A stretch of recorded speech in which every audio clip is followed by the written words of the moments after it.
a quick, you know, close-up in live action is a great economic way because you can fill the screen really quickly. With stop motion, it's actually a lot more work to do those things.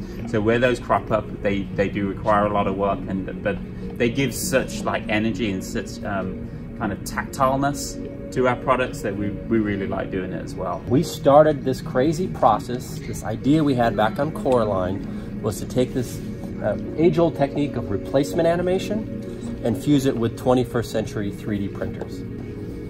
And it's a good example of, you know, reading in the scripts.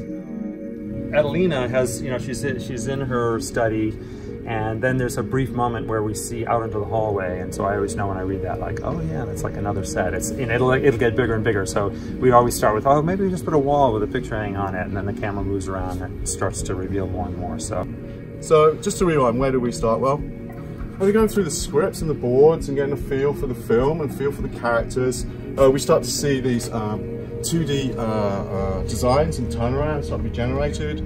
So even the colour tones we had to work with so that one colour doesn't bounce more forward than the other one, so tonally they had to match. And we stitched out his shape. But this has just got a warmth to it and a depth, and then we can add colour to it, and it's also something we could absolutely build ourselves to any degree that we want to. Let's tell the stories that we want to tell without limitations. Let's leverage technology in order to be able to do that. But if we're going to be using technology and we're going to be integrating digital elements in these films, we want to make sure that we do so in a way that's very carefully done and ultimately respectful of the art of stop motion animation. It's still there. Excuse me. Hi. You can speak. Yes, and I write as well. My penmanship isn't great, but you know, opposable thumbs and fat fingers, you know. Looks like it's coated in this gelatinous material. That's the support material. that's like a little cardboard miniature that's actually in the movie. It's not computer, it's like a little model.